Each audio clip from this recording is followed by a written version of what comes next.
बिस्मिल्लाहिर्रहमानिर्रहीम। अस्सलाम वालेकुम। आज मैं आपके लिए मीठी दही फुल्की की रेसिपी लेकर आई हूँ, जो कराची की फ़ेमस बंस रोड की मीठी दही फुल्कियाँ हैं। इसके लिए मैंने दही लिया है 750 ग्राम। अभी मैंने दही में कुछ नहीं मिलाया है। चीनी और नमक मिलाने के बाद, इसको फेंटने के बाद जब हम पकौड़ों की प्रिपरेशन ख़त्म कर देंगे तो उसके बाद फिर देखेंगे कि दही कितना पतला है या फिर गाढ़ा है। अगर गाढ़ा हुआ तो उसमें 1/3 या 1/4 के करीब हम खाली दूध मिला देंगे, पानी फिर भी नहीं मिलाएंगे।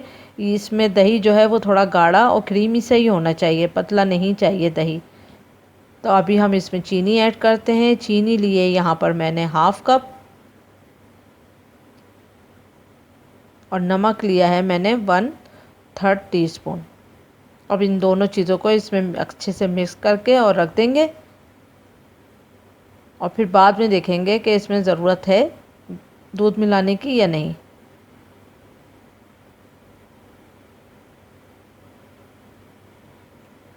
पकोड़ों के लिए मैंने बेसन लिया है 1 कप, तकरीबन 200 ग्राम। आप यहाँ पर मूंग की दाल भी ले सकते हैं। मूंग की दाल को 4-5 घंटे आप भिगो दिएगा, फिर उसका पानी ड्रेन करके उसको ग्राइंडर में ग्राइंड करके पेस्ट बना लिएगा। और फिर पेस्ट बनाने के बाद आपने जो मसाले मैं इस बेसन में डालूँगी वही मसाले आपने उसमें ऐड कर देना है। तो बहुत मज़े के पकोड़े बनते हैं मूंग की दाल के भी, लेकिन यहाँ पर मैं जो हूँ वो बेसन का इस्तेमाल कर रही हूँ। मिर्चें इसमें नहीं डलती हैं, ऑप्शनल है। कुटी लाल मिर्च मैं आखिर में डालूँगी। मैदा लिया है मैंने 1/4 कप, तकरीबन 50 ग्राम। नमक लिया है मैंने 1/4 टीस्पून। बेकिंग पाउडर लिया है 1/2 टीस्पून। बेकिंग सोडा लिया है 1 पिंच। चाट मसाला मैं खाली 1 टीस्पून गार्निश के लिए यूज़ करूँगी, और कोई मसाला इसमें नहीं जाएगा। अब बेसन लें और मैदा लें। मैदे से पकौड़ों का जो रिज़ल्ट है वो बहुत ज़बरदस्त आएगा। आप ट्राई करेंगे तो आपको पता चलेगा। बेकिंग सोडा डाला, बेकिंग पाउडर डाला, नमक डाला। अब इन्हें अच्छे से मिक्स कर लें, और फिर थोड़ा थोड़ा पानी इसमें डालते जाएं और इसको फेंट लें। ये जो मेरा मेजरमेंट वाला कप है, तो ये कप पूरा इसमें पानी के लिए यूज़ हुआ है, और इससे ज़्यादा पानी नहीं गया इसमें।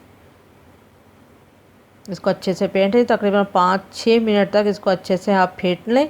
और फेंटने के बाद फिर आप देखेंगे कि इसको क्रीमी सा इसका आ जाएगा जब डिज़र्ट। तो ये रेडी है बेसन। देखें यहाँ पर मैं कुटी लाल मिर्च जो है वो मिला रही हूँ 1/3 टीस्पून। ये ऑप्शनल है, वैसे इसमें मिलती नहीं है वैसे।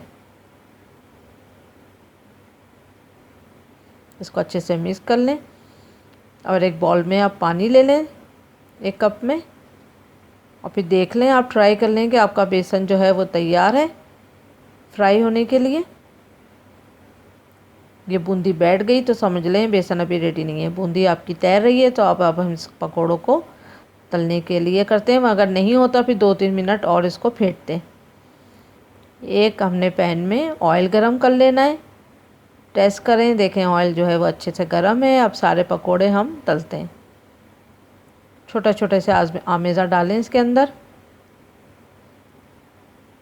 मीडियम टू लो फ्लेम पे हमने इसको कुक करना है, फ्राई करना है।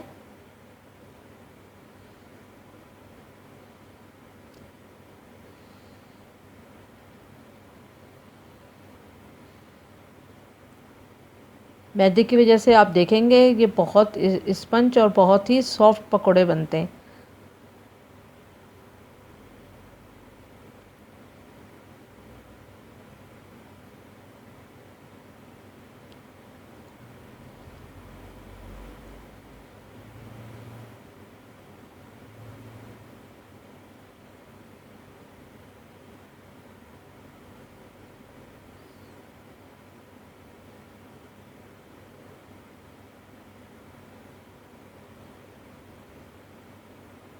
बस अब ये रेडी हो रहे हैं।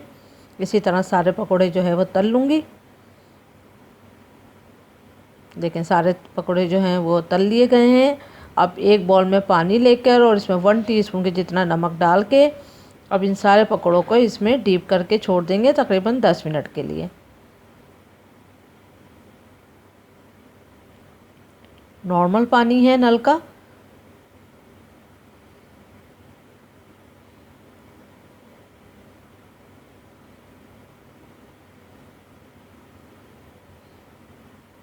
ये देखें 10 मिनट हो चुके हैं।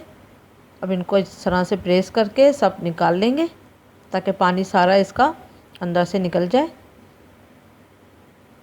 ये देखें सब रेडी हो चुके हैं। अब इसके ऊपर दही डालेंगे। अब ये देखें दही देखें कितना पतला हो गया है। अब उतना गाढ़ा नहीं रहा जितना कि स्टार्टिंग में था। चीनी ने अपना पानी छोड़ा है। चीनी को अच्छे से मिक्स कर लें। और अगर अब आप चाहते हैं तो इसमें सिर्फ 2 से 3 टेबल स्पून दूध डाल सकते हैं, लेकिन मैं यहाँ दूध का इस्तेमाल नहीं कर रही हूँ। आप चाहें तो करें, लेकिन पतला नहीं करना है आपको दही को। इस दही फुल्कियों में गाढ़ा गाढ़ा ही दही जाएगा, तकरीबन क्रीमी सा होना चाहिए बस।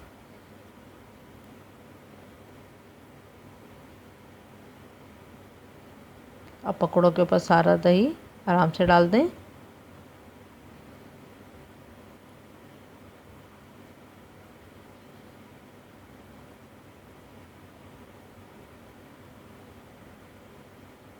इसको सिर्फ चाट मसाले से गार्निश करेंगे और चटनी नहीं डालिएगा, क्योंकि इन दही फुल्कियों में चटनी मिक्स करके नहीं देते हैं, सिर्फ साइड में रखते हैं।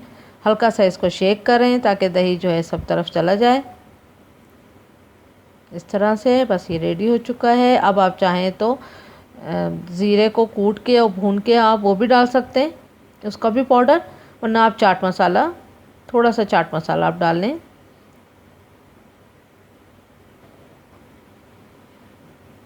थोड़ा सा खूबसूरत भी दिखता है और टेस्ट भी आ जाएगा। ये देखें चटनी की जो ये रेसिपी का मैं आपको लिंक अभी दे दूँगी आखिर में, लेकिन आपने इसके ऊपर नहीं डालना है, आपने इसके साथ रख के सर्व करना है। ये इस डिश की खासियत है, इसके ऊपर नहीं डालिएगा। जिसकी मर्ज़ी है वो अपने हिसाब से डाल लेगा, ऊपर डाल के नहीं दिएगा। उम्मीद करती हूँ आपको ये रेसिपी ज़रूर पसंद आएगी। Thank you for watching. Like करें, सब्सक्राइब करें और शेयर करिए।